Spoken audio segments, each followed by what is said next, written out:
Sabe o que acontece quando a ciência começa a ser moldada pelas próprias histórias que ela inspira? Quando filmes, séries e livros deixam de ser só entretenimento e começam a influenciar os laboratórios, as prioridades de pesquisa e até mesmo as decisões éticas que vão definir o nosso futuro? Pois é.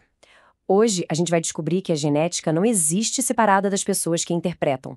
Cultura e ciência, na verdade, estão presas num ciclo invisível, como se fosse um espelho, onde a ficção molda a realidade e a realidade, por sua vez, alimenta de volta a ficção. Para a gente entender como funciona esse espelho, a gente precisa primeiro quebrar uma ideia antiga. Por muito tempo, a cultura foi vista só como um jeito de contar histórias sobre a ciência, sabe? Uma via de mão única. Mas a relação é muito, mas muito mais profunda e complexa. De um lado, a gente vê a visão antiga, aquela conhecida como modelo de déficit, em que a ciência simplesmente despeja informação em cima de um público passivo. Mas do outro lado, temos a visão atual, um ciclo ativo de feedback. A cultura não só recebe informação, ela responde, ela interpreta e, o mais importante, ela influencia de volta a própria ciência. E olha, essa influência é bem concreta. O jeito que o público enxerga a genética, seja nas notícias, nas redes sociais ou nos filmes, afeta diretamente quais projetos recebem dinheiro, como os governos regulam a biotecnologia e até o que os cientistas decidem investigar. A genética, no fim das contas, não é só uma questão de DNA, é também uma questão de narrativa. E para entender bem esse ciclo, vamos ver nosso primeiro grande exemplo, um caso em que a linha entre a ficção e o laboratório fica, muito, muito tênue. Pensa só em Jurassic Park. A ideia de reviver espécies extintas, claro, capturou a imaginação de milhões de pessoas. Mas fez muito mais do que isso. Inspirou gerações inteiras de cientistas e empreendedores.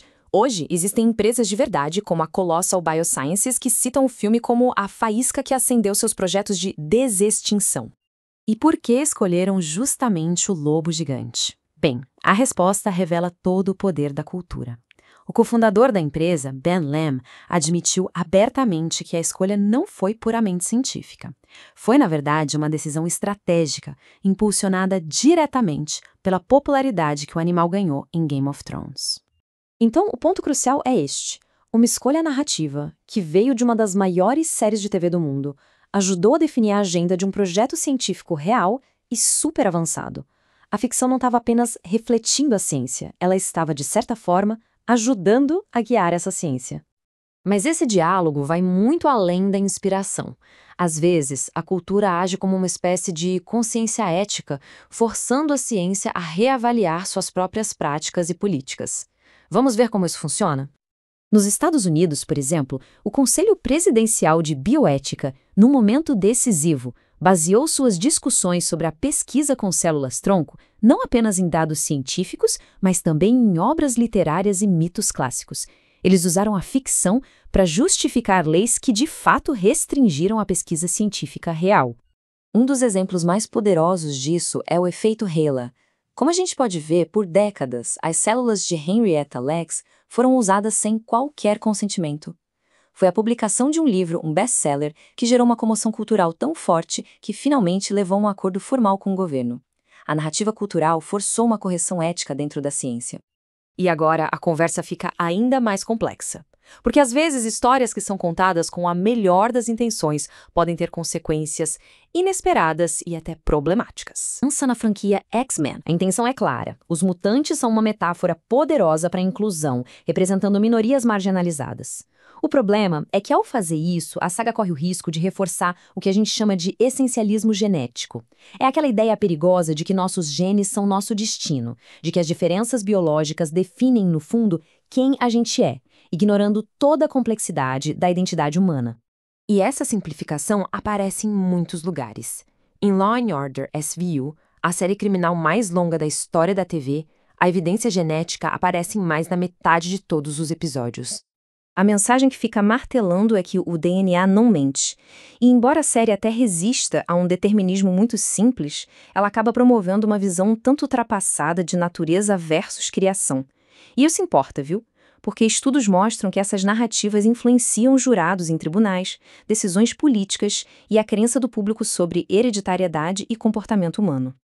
Tudo isso nos leva à camada final, a mais profunda desse argumento. A própria linguagem que a gente usa para falar de ciência é moldada pela cultura. Aquela famosa metáfora do livro da vida, usada desde o projeto Genoma Humano, não é um descritor neutro, é uma construção cultural.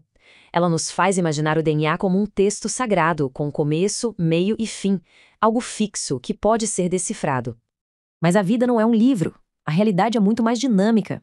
A vida é um diálogo constante e complexo entre os nossos genes, o ambiente em que a gente vive e a cultura que a gente cria. E essa citação resume perfeitamente a tese central. Não é uma via de mão única, entende? É uma coautoria contínua, uma reescrita constante do que significa ser humano. Hoje, a gente entende que a genética nunca avança sozinha, isolada. Cada descoberta nasce dentro de um contexto. É moldada por metáforas, por filmes, por debates éticos. E é nesse ciclo de criação e reinvenção que a humanidade não apenas se descobre, mas se reinventa o tempo todo. E isso nos deixa com uma reflexão final. As narrativas que a gente escolhe contar sobre a genética não são só entretenimento. Elas são as ferramentas com as quais estamos de fato construindo nosso futuro. No fim das contas, talvez a maior revolução genética não aconteça dentro de um laboratório, mas sim nas ideias que o mundo cria sobre ele.